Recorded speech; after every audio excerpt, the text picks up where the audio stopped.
It's good to be almost home. I love this city. My family has. We've made so many really good friends. And Pam, we talked a little earlier. You know, how many of you in this audience have lost a loved one to cancer or lost a loved one to a serious disease? You get it. You get it. And the fact of the matter is that Pam and I were talking about it. There's so many heroes in America, and I mean this sincerely from the bottom of my heart, who suffered a heck of a lot more than me and my family have suffered, but don't have any of the kind of help that I've had and the support from the community and from friends and from family. And but yet they get up every single day. They walk out and put one foot in front of the other. They do their job.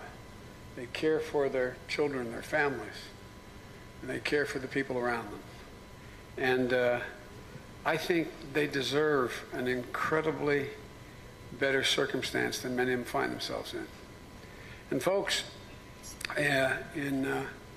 one of the great things about being able to run for vice president or the president, or being able to be out around the country, is in the process, you not only meet supporters, but a lot of your supporters become genuinely your close personal friends. It's an inordinate opportunity to meet some incredible people. And there's no city in the country I've met more decent, honorable, and caring people. And I really mean that. And I didn't plan on going into that, but I didn't know that. Anyway, I just think there's, my Jill, my wife, or actually I'm her husband. You all think I'm kidding, don't you? No. I'm known as Jill's husband and proud of it. I had to work real hard to get that title. I had to ask her 5 times to marry me. 5. That's the God's truth. And some of you know, the last time I was with Andy Young, we were in South Africa trying to figure out how to see Nelson Mandela a long time ago. I was with the Black Caucus, and I came back after I don't know how many days, 6, 8, 10 days away, and I got off the plane in Philadelphia and went back, and I stopped at her apartment, knocked on the door, and I said, Jilly, I said, you've got my Irish. She said, come on in. I said, no. I said, you got my Irish pride up now. I said, I want to tell you, and I mean it sincerely. It's okay if you say no, but it's the last time I'm going to ask you. Last time. I'm not asking you when, but if. If you will you marry me? She looked at me, she went like this. Okay.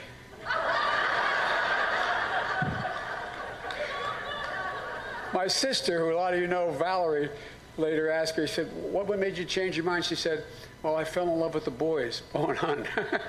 It's okay, well, anyway, that's another story. But folks, look, you're going to be seeing a lot of me.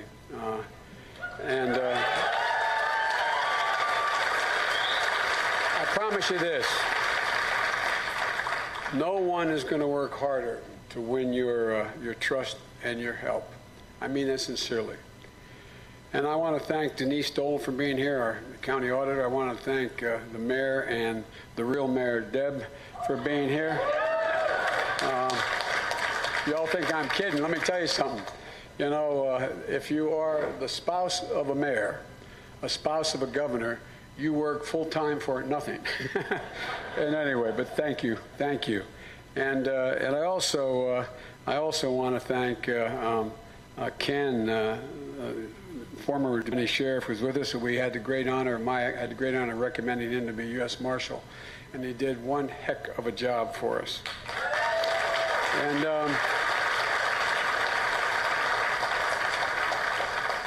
And Lindsay, congratulations, kid.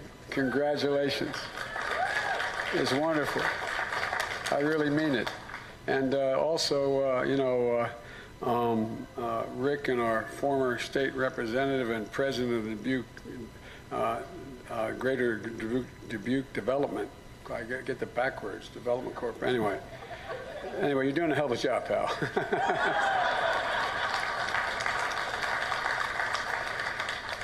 and Kathy Flynn Floro, our former county treasurer, and I'm talking about you become really good friends with people.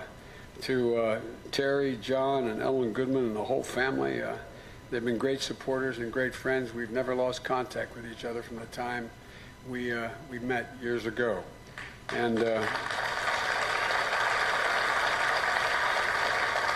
folks, it's not hyperbole to suggest, I think we all know, whether you're a 15-year-old kid or whether you're my age, all the way through the spectrum. Well, no, this is you know in your gut, this election for president is different than any we've seen in our lifetime. Not a joke, not about me, it's about the circumstance we find ourselves in.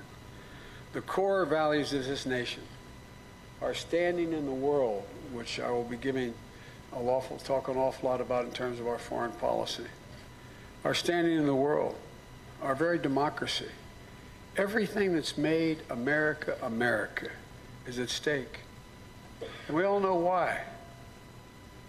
Limited to 4 years, history will treat this administration's time as an aberration in time. But,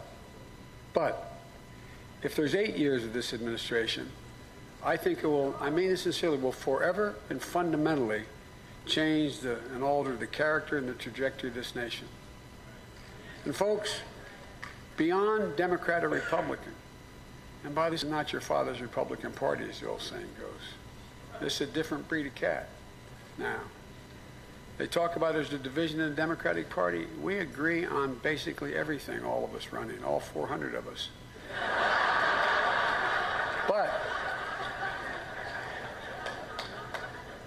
I know too many of my Republican friends in the House and Senate. This is not the Republican Party. And there's great divisions in the Republican Party.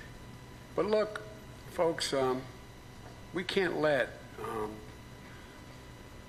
8 years of this president, because I think he will forever and fundamentally alter the very character of this nation.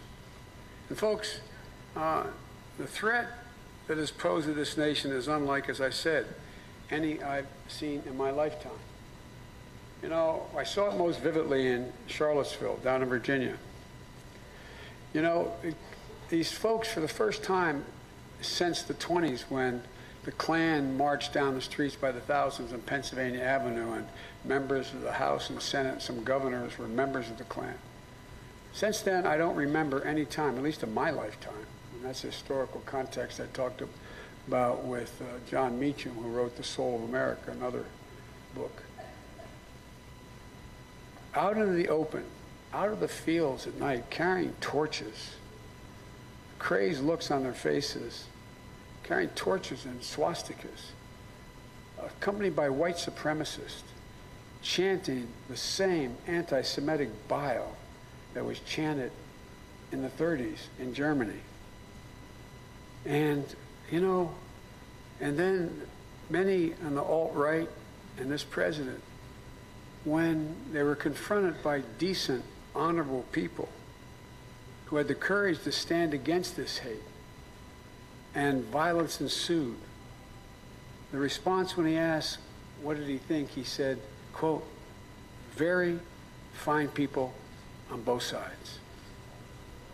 No Democrat or Republican president or anybody who I know that's run in the past, except maybe George Wallace in the 60s.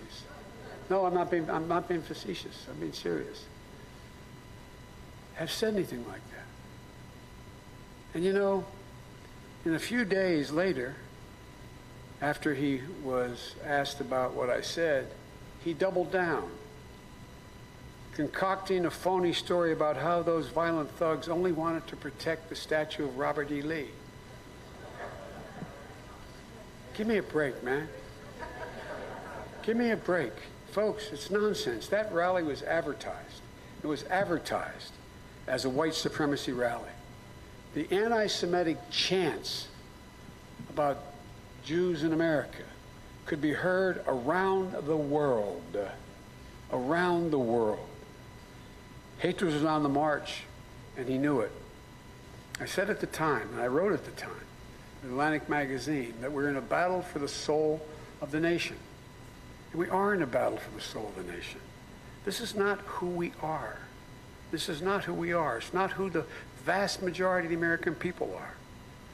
That's why, above all else, we have to put an end, and electorally, to this administration.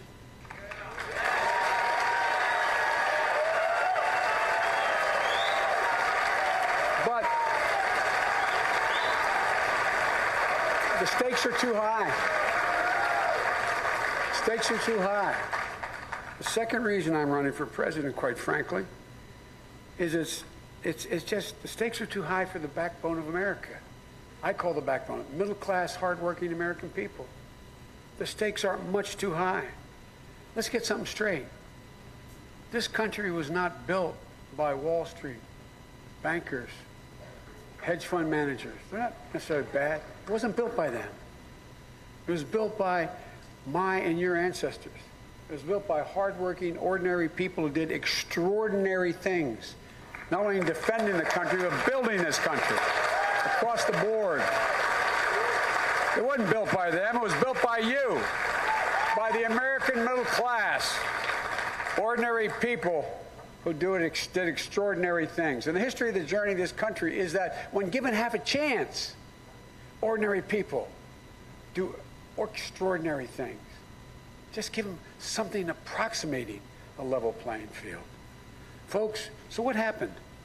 So many people out there in your state and mine and all across America are worried the American dream is slipping from their grasp and won't even be available to their children. Just look at the data. Look at what's happening all over the country in terms of attitudes. There's a lot of things that we can point to as to why it happened. But what stands out to me is that there used to be a basic bargain in America. But today that bargain which drove the most successful economic growth in the history of the world, literally, not figuratively, that bargain has been broken. The bargain was pretty simple. If you worked hard, you were part of a successful enterprise and it succeeded, you got to share in the benefits. But that's changed. That's changed. When their enterprise hit hard times, what happened? Everybody took a hit, from the CEO to the secretaries. But that's changed. The only people who now benefit when a country does well are the CEOs and the stockholders. Folks, things have changed.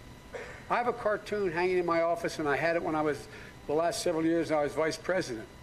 It's a cartoon from the New Yorker magazine, and it has a picture of a big, stout guy in a black turtleneck, a black beret, and a black mask on, and he's sitting at a table being interrogated, and there's a big bag, a burlap bag in the table with a dollar sign on it. And he's looking at the interrogator, and he said, "I'm sorry, how was I supposed to know he was a job creator?"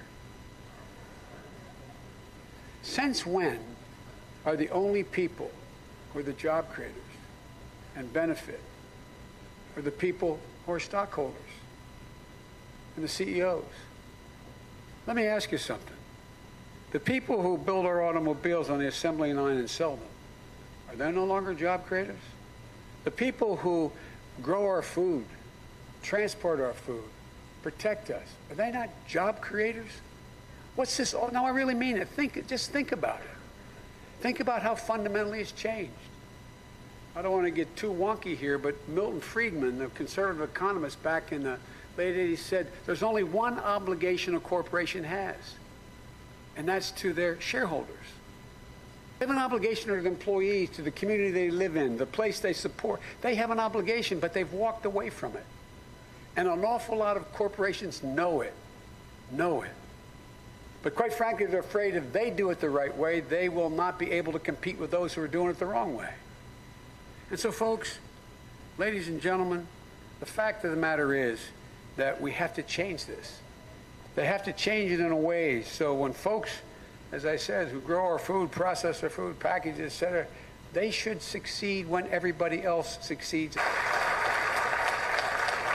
My dad used to have in that corporation when the stockholders and the other folks succeed. You know, an expression. Well, I've been saying this for years because he really did say this all the time. He said, Joey, a job's about a lot more than a paycheck. It's about your dignity. It's about respect. It's about your place in the community. It's about your standing. It's about being able to look your child in the eye and say, honey, it's going to be okay. And mean it. And mean it. Know it. Well, folks, a significant portion of working Americans don't have any confidence they can look their child in the eye and say, it's going to be okay. It's going to be okay. Because, folks, that's what we got to change. But this time when we rebuild the middle class, we have to bring everyone along, no matter their race, their gender, their ethnicity, their religion, who they love, or where they live. They've been left behind. No, I really mean it. And folks, that will be the measure of what I consider economic success if I'm elected, not just the GDP. It's well beyond that. At its core, it's really about restoring the dignity of work. Being able to provide, and by that I mean the dignity of work is being able to provide for your family security and peace of mind. But little able to do that. And ladies and gentlemen, that's been stripped from people. How can a person's dignity be maintained if they can't afford to take care of a sick child because they have a pre-existing condition and they can't afford it? How is a parent's dignity able to be maintained when they look at their child who has a terminal illness and know that they're going to be told by their insurance company, you've run out of your coverage, no more palliative care? I thought about that with Bo. We knew it was terminal what he had. He fought like the devil bravely for a year. But folks, I couldn't imagine an insurance company coming along and telling me, enough, you got to stop. No more coverage.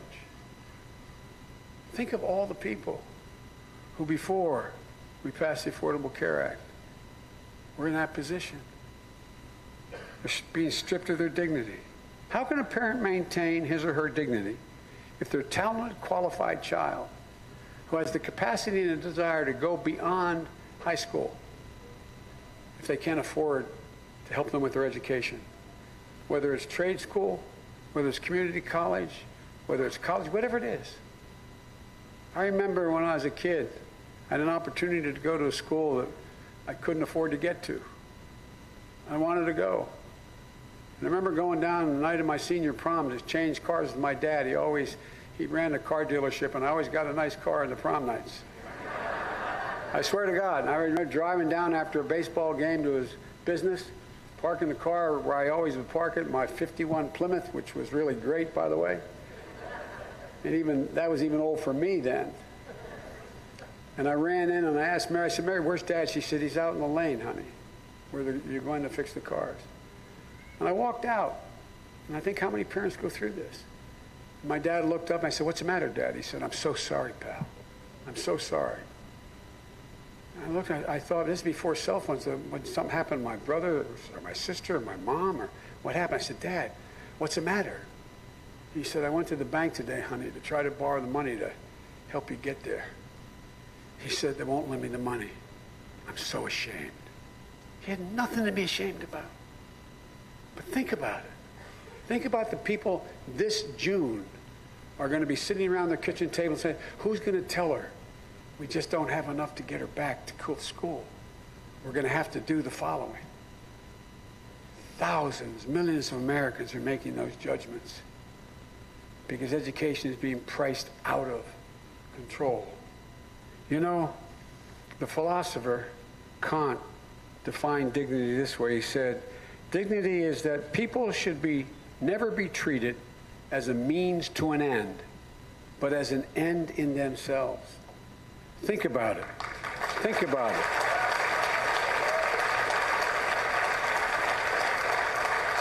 The new emerging corporate culture. Think about it. With this new tax cut, you got twice as many corporations making billions without paying no taxes at all. Send their job. I mean, but I mean, it's not about, I know you're supporting by saying booing, but look, here's the deal. It's just simply not right. It's simply not right. And folks, look, the idea that that you're in a position where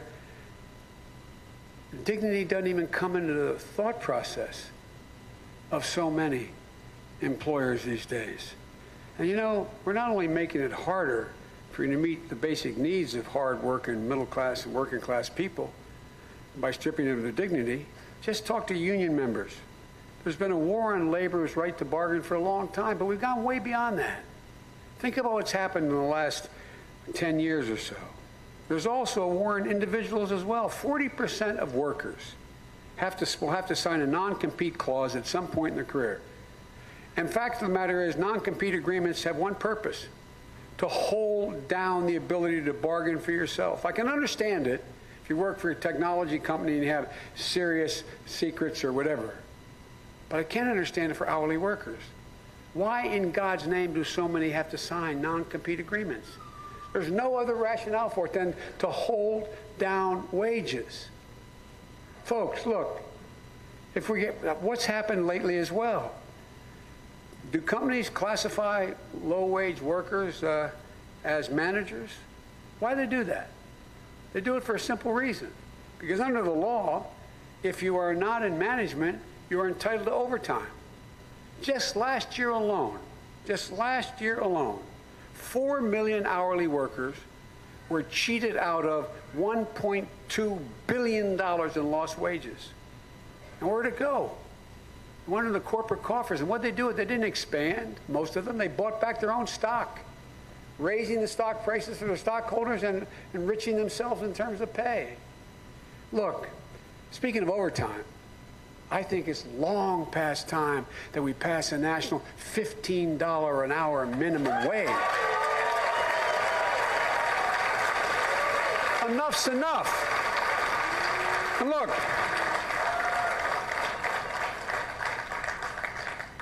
I'm going to talk to you a lot about what I'm going to do as president, but I'm not going to take the whole time now. We'll lay out all the details. As you're going to hear me a lot when I come back in specifics. But here's the deal. The first step as president, my goal will be to reward work, not just wealth.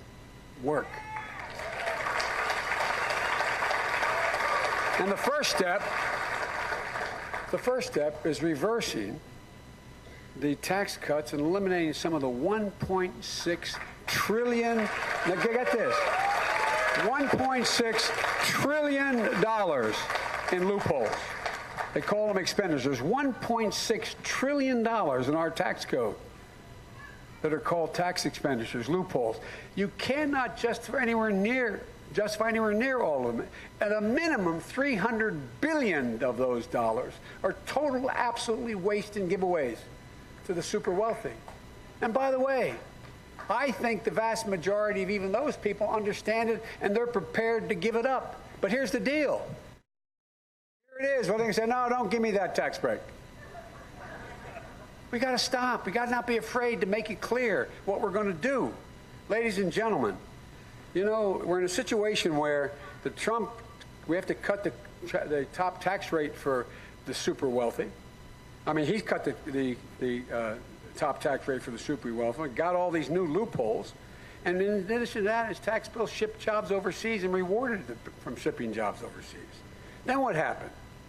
Then they increased, as a consequence of this tax cut, $2 trillion increased in the national debt. $2 trillion. And I predicted what would happen because, anyways, I go back to the Roth-Kemp stuff. I predict what would happen. The next thing would be, you know, we got this gigantic deficit. We can't sustain it this way. So guess what? We have to find cuts. And where do they go? At the social safety net. They go at Medicare, Medicaid, Social Security. Mark my words. If he's reelected and the Republicans gain control, keep control of the Senate, this is going to be the battle of our lives. And if I'm president, it will not happen. It will not happen.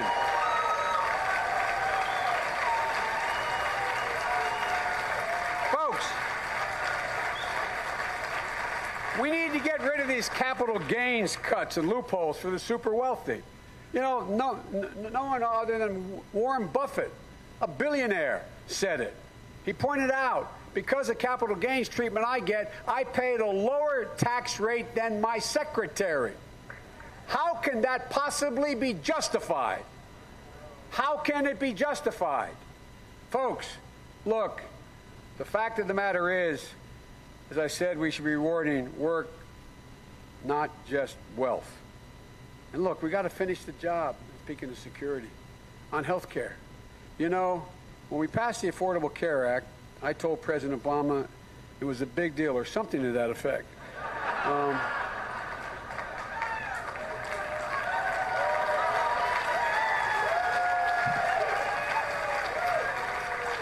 Thank God my mom wasn't around. Whoa. And I didn't think anybody could hear it. But folks, I want to stop here and say something that I don't think is said often enough. President Obama has extraordinary character. No, really, I mean it. Extraordinary integrity, and is a man of absolute decency. He was president. When he was president, our kids had someone to look up to. I was proud every day as I stood next to him as his vice president, but never more proud than the day we passed that law. The Affordable Care Act was a gigantic step forward for the people in this country, for our future. Historic progress. The fact of the matter is we extended health care to 22 million people who didn't have it before. We covered pre-existing conditions. I can go on with the list, you know it. But now, folks, we got to finish the job. We got to finish the job. We got to move from making health care a privilege to a right. Health care should be a right. And to give everyone the peace of mind they need. Health care is about peace of mind. How many people go to bed at night staring to the ceiling thinking, my God, if something happens to me, we're going to lose everything. My family will lose everything. Folks, I believe whether or not your health care is covered through your employer, whether it's covered on your own or not at all, everyone should have a choice to buy into a public option health care plan like Medicare. Every single person. You can keep your private plan if you want, but you should have an option to be able to buy in. Thirdly, I think we have to invest much more in education. Education. And I'll be talking about a lot of this in detail because when I growing up in high school, college, and after that, everybody knew about the Iowa test. Everybody knew about what an incredible school system you had. No, I really mean it. I know you value it. And look what your Republican governors have done to it, among other things. You know, no, I'm serious. I'm serious. But folks, we have to get rid of the Trump-DeVos education agenda. We have to start by giving people the skills they need to be able to compete in the 21st century. 12 years of education is simply not enough to be able to make it in the middle class in the 21st century. And that's a fact. The facts are that 65 out of every 100 jobs in America today require something beyond a high school education. Today. There are tens of thousands of high-paid, decent-paying jobs in high-tech industries that they can't be filled because we're not training the people. We're not giving them the opportunity because the cost. Anybody lately have to pay college tuitions? Raise your hand. Well, let me tell you something. It's incredible. And by the way, be careful to pick a private college. Our kids are graduating in incredible debt. And I'm going to release a plan. I don't have time. I don't want to keep you standing any longer, but to, in fact, make sure we can cut their debt, reduce their debt. But folks,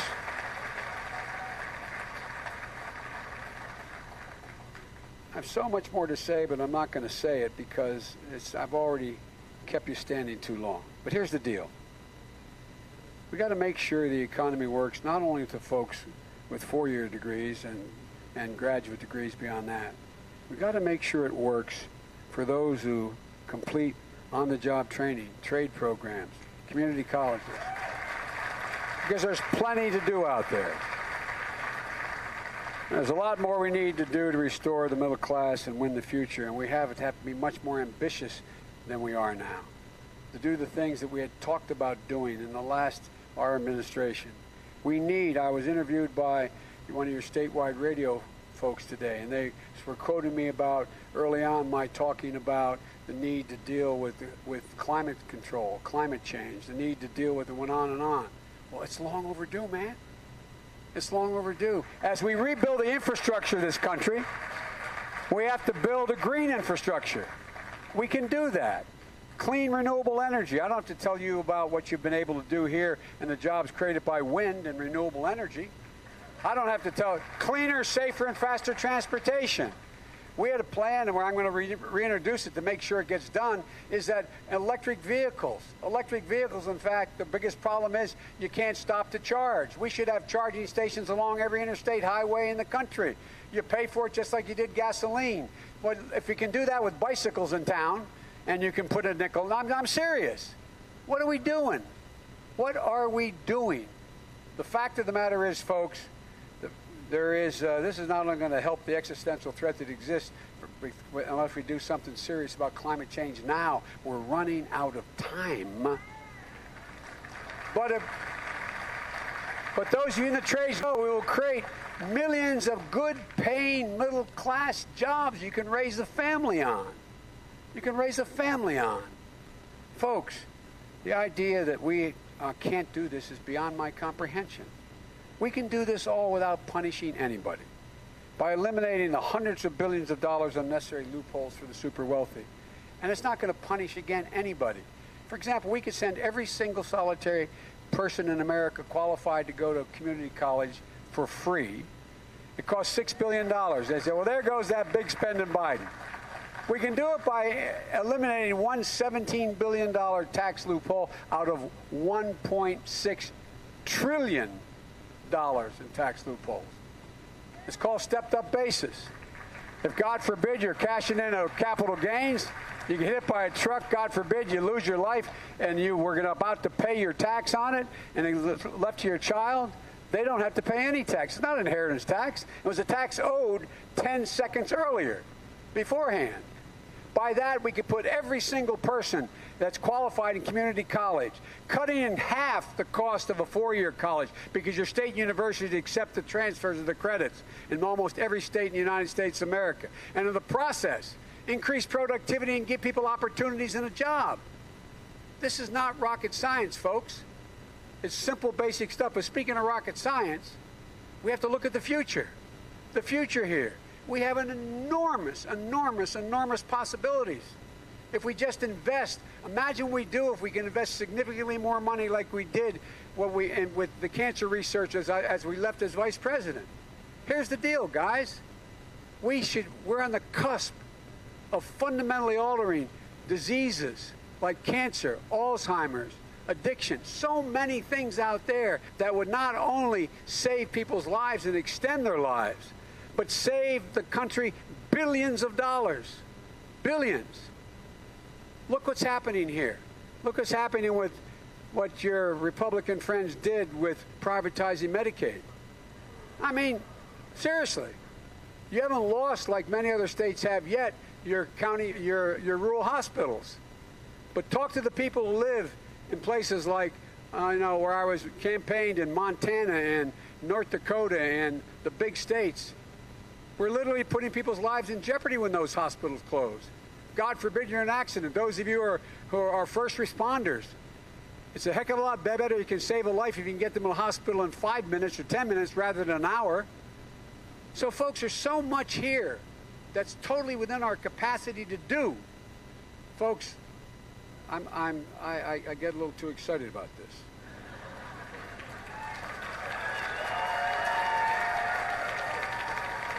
Look,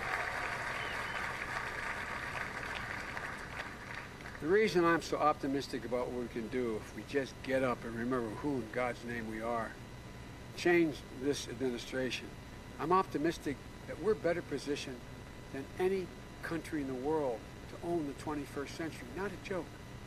I got characterized and I got elected as a 29-year-old kid to the Senate, too young to be sworn in.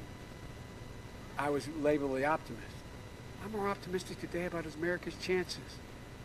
This generation of college kids, the millennials, they're the best educated generation in the history of the United States of America. They understand what's going on. They know what's happening. They have enormous capacity. Enormous capacity. And folks, look, I'll end by saying that, you know, we not only have the strongest military in the world, but we lead not only by the example of our power, but by the power of our example. That's what's allowed us to organize the world. Ladies and gentlemen, the facts, we have the most productive workers in the world, 4 times as productive as workers in Asia, and that's not hyper, that's real, 4 times as productive. Ladies and gentlemen, North America is energy independent, and the United States of America, if we do the right thing, will be energy independent and cleaner within the next 5 years. Folks,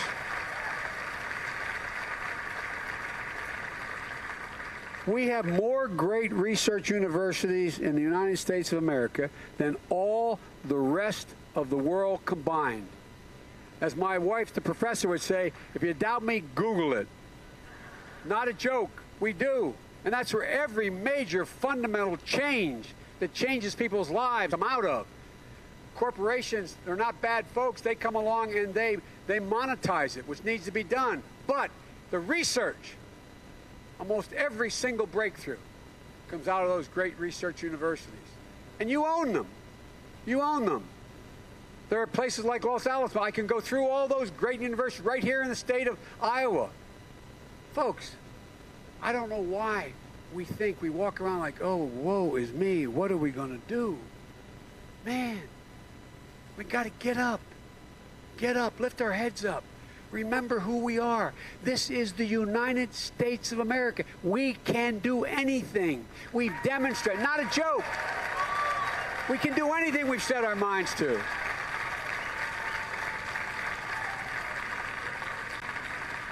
When John Kennedy made that famous speech about going to the moon, there's one line, everybody kid in grade school even now knows what it says, but there's one line that stuck with me and still sticks with me. He said, we're doing this because we refuse to postpone any longer. I refuse to postpone any longer the ability of us to do these things. It's time for us to do them.